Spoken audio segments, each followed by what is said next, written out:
बेटा, बहुत दिन हो गए तुम्हारे लिए कोई नया कपड़ा नहीं खरीद पाए, तुमको खीर पूड़ी भी नहीं खिला पाए।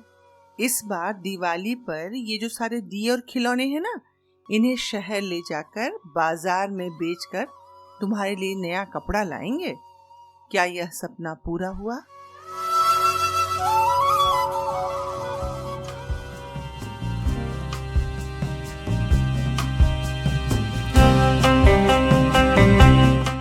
नमस्कार, सत श्री अकाल, आदाब, गुड मॉर्निंग।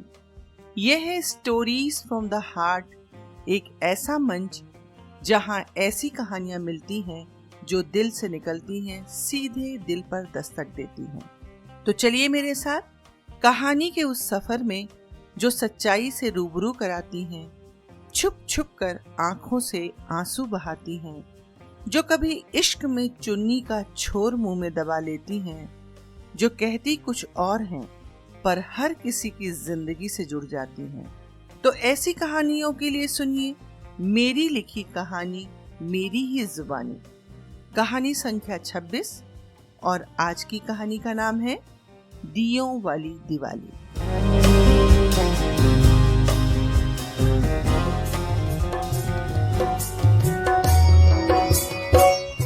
अब कितना दिया बनाओगी अम्मा? चलो अब आराम कर लो, तुम्हारे कमर में दर्द रहता है। झुक झुक कर काम करोगी तो दर्द और बढ़ जाएगा। फिर न कहना कि पैर से कमर दबा दो। हाँ, बताए दे रहे हैं, हमको खेलने भी तो जाना है। ऐसा कहकर श्रीधर ने अम्मा का हाथ पकड़ लिया। अम्मा अपने बेटे के ऐसे प्यार पर निहाल हो गई। अपने बेटे के मुंह से अपने लिए चिंता सुनकर उसके कमजोर शरीर में फिर से ताकत आ गई। बोली, बेटा, बहुत दिन हो गए तुम्हारे लिए कोई नया कपड़ा नहीं खरीद पाए, तुमको खीर पूड़ी भी नहीं खिला पाए। इस बार ना ये दिवाली पर ये सारे दिए और खिलौने शहर ले जाकर बाजार में बेचकर तुम्हारे लिए नया कपड़ा लाएंगे। सच अम्मा? तुम सच में मेरे लिए नया कपड़ा लाओगी?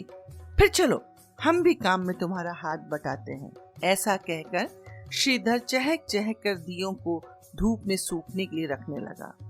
काम खत्म करके हाथ धोते हुए अम्मा ने कहा, अब बस कर, तू भी आ जा, आराम कर ले। खाना खाकर दोनों लेट गए। पलक झपकते ही अम्मा को नींद आ गई। श्रीधर तो नए कपड़े की खुशी में करवटें बदलता रहा।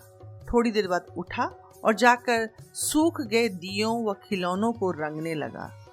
अम्मा की जब आंख खुली तो हड़बड़ा के उठ बैठी और श्रीधर को ढूंढने के लिए जैसे ही बाहर आई तो उसे अपने काम में तल्लीन देखकर वहीं अपनी ठुड्डी पर हाथ रखकर बैठकर उसे निहारने लगी। नवरात्रि के शुरू होते ही बाजार सज गए, वह भी बोरे में दिए भरकर तथा झोले में घर घरौंदे के सामानों के साथ अपने सपनों में तरह तरह के रंग भरती बाजार पहुंच गई। एक दुकान के सामने जैसे ही फटी पुरानी दरी बिछाने लगी कि तभी दुकानदार ने कहा, चल भाग यहाँ से। कई जगह से भगाई गई। अंत में हार कर एक सब्जी वाले के पास बड़ी विनती के बाद अपना सामान सजा कर बैठ गई। लोग आते रहे, वह आवाजें लगाती रही, पर दोपहर हो गई, एक भी दिया नहीं बिका, कुछ खाया भी नहीं। सब्जी वाले ने अपने ठेले पर बैठे बैठे ही कहा, अरे चाची, कुछ खा लो और चिंता न करो, अभी थोड़ी शाम होगी ना, लोग सब्जी खरीदने आएंगे, तब तुम आवाज लगाना, जरूर सामान बिक जाएगा। लोग आते रहे, मोल भाव करते रहे और बड़ी मुश्किल से 12 या 18 दिए लेते गए। हाथ जोड़ जोड़ कर वह गिड़गिड़ाती रही, बहन जी, मिट्टी के दिए हैं और ले लो, इन्हें जलाने से घर में लक्ष्मी आएगी। ये दिए तो हवा को गंदे भी नहीं करते, हमने अपने हाथों से बनाए हैं बहन जी। अच्छा, यही समझ कर ले लो कि गरीब के घर में भी दिवाली मन जाएगी। अरे आपका क्या बिगड़ेगा, ईश्वर ने बहुत दिया है, एक गरीब की दुआ ले जाओगी तो और मिलेगा। उसकी गुहार व दीनहीन बातें सुनकर जहां लोग 12 दिए खरीद रहे थे, वहीं थोड़ा और बढ़ाकर 24 खरीद लेते थे। इसलिए शाम होते होते बड़ी मुश्किल से आधे दियों की बिक्री हो पाई। जहां वह बैठी थी, उसके ठीक सामने ही चाइनीज झालरों व दियों की दुकान पर लाइन लगी थी। उसमें इतना सामर्थ्य नहीं था कि बचे हुए दियों को वापस घर ले जाकर श्रीधर के सपनों को तोड़ दे। अतः बाकी बचे हुए दियों को वहीं छिपाकर रख दिए और घर की तरफ चल दी। श्रीधर दूर से ही उसे देखकर दौड़ा और पास आते ही बोला, अम्मा, सारे दिए और खिलौने बिक गए का? हाँ, और नहीं तो क्या। ऐसा कहकर वह बिना उससे आंखें मिलाए हाथ मुंह धोकर खाना बनाने की तैयारी में जुट गई। खाना खाकर वह लेटने चली तो श्रीधर ने 2 जोड़ा मिट्टी से बने रसोई घर का सेट लाकर उसे दिखाया। माँ ने पूछा, ये क्या है? श्रीधर ने कहा, तुम तो बाजार चली जाती हो, तो मैंने सोचा कि खेल कर क्या करूंगा, सो ये दोनों सेट बना डाले। कुछ और पैसे आ जाएंगे ना अम्मा? कैसे हैं ये? कल ना तुम इसे भी बेचने ले जाना और इसके पैसे उस गुल्लक में डाल देना।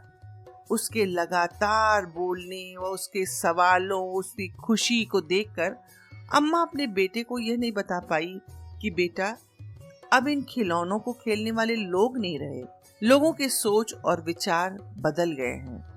उन्हें लगता है कि मिट्टी के खिलौनों से घर गंदा हो जाता है, हाथ गंदे हो जाते हैं। अब लोग चाइनीज रसोई घर के सेट को खरीदकर अपने बच्चों को देना पसंद करते हैं। उसने अपने बच्चे को गोद में बैठाकर चूम लिया। आज की सारी थकन दूर हो गई। सोचने लगी, हर दिन एक समान नहीं होते। आज खरीदार नहीं मिला तो क्या हुआ, कल जरूर मिल जाएगा। दूसरे दिन घर से निकलते समय श्रीधर ने गुल्लक दिखाते हुए उसे हिलाते हुए कहा, अम्मा, शाम को जब आना तो सारा पैसा इसी में डाल देना, कुछ भी खर्च नहीं करना, ताकि हम भी दिवाली मनाएं और तुम ना अपने लिए भी एक साड़ी ले लेना। अम्मा, कितने साल हो गए तुमने अपने लिए कुछ खरीदा ही नहीं।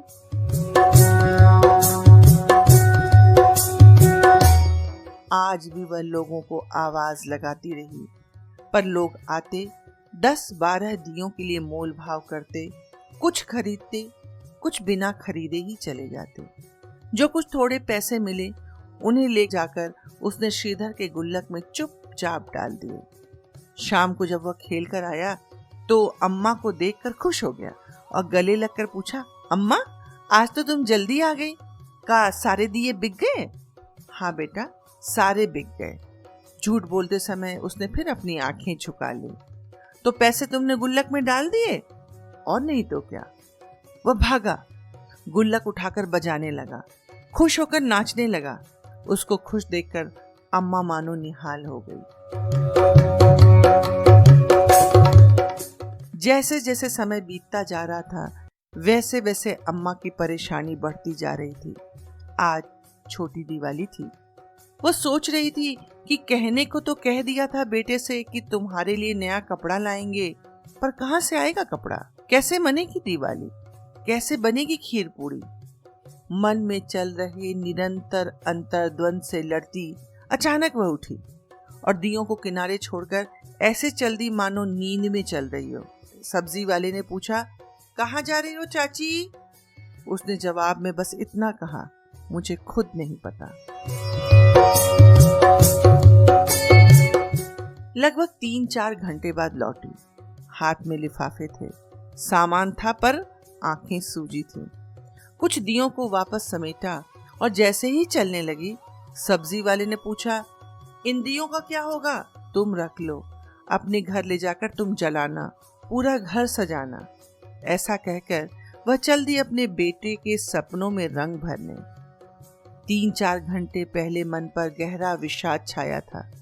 अपनी फटी दरी बिछाए घुटनों के बीच अपना सिर झुकाए बैठी थी। उसके आंखों से निरंतर आंसू बह रहे थे। एक तरफ लगातार आंखों से आंसू बह रहे थे, दूसरी तरफ पैसों की खनक बढ़ती जा रही थी। उसके आगे पैसे फेंकने वाले वही लोग थे जो 1-2 रुपयों के लिए मोल भाव कर रहे थे। आखिर इस प्रकार भिखारी के आगे पैसे डालकर अपना नाम दानियों की सूची में शामिल करवाने का मौका कैसे कोई चूक सकता था। इसलिए शाम होते होते उसकी उम्मीद से कहीं ज्यादा पैसे इकट्ठा हो गए। जैसे जैसे घर करीब आता जाता था वैसे वैसे मन पर बड़ा बोझ कम होता जा रहा था। ये सोच सोचकर वह खुश थी कि इस बार दिवाली पर अपने बेटे को सजाएगी, अच्छा खाना खिलाएगी, कानों के पीछे काला टीका भी लगाएगी। क्या पता किसी की बुरी नजर न लग जाए।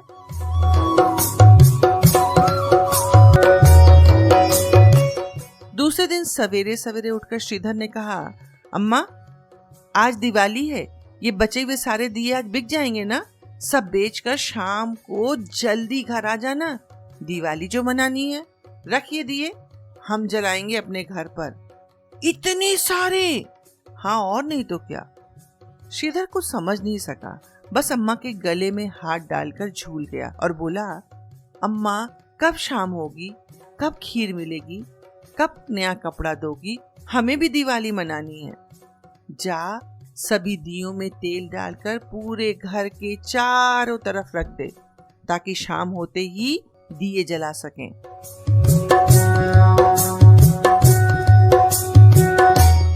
श्रीधर अम्मा के बताए काम में जुट गया और अम्मा रात की दिवाली पूजन की तैयारी में लग गई। उस रात एक गरीब का घर दियों की रोशनी से जगमगा उठा।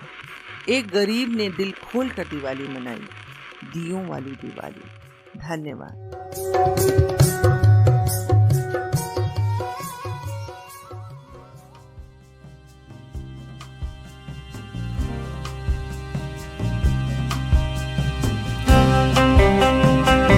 ये सच है कि हम कभी कभी कठोर हो जाते हैं।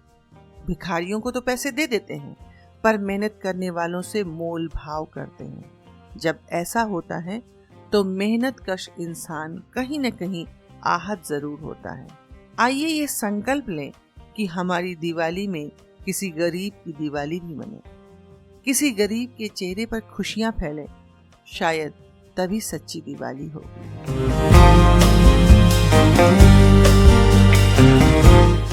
मेरी कहानी ने यदि आपके दिल को छू लिया हो तो कृपया अपने मित्रों के साथ साझा जरूर कीजिए और हाँ, सब्सक्राइब भी कीजिए। अपने विचार shraddha.pdy@gmail.com पर भेजने का कष्ट भी कीजिएगा।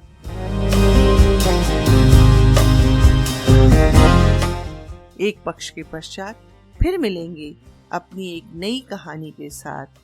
तब तक आपकी प्रतिक्रिया की प्रतीक्षा में।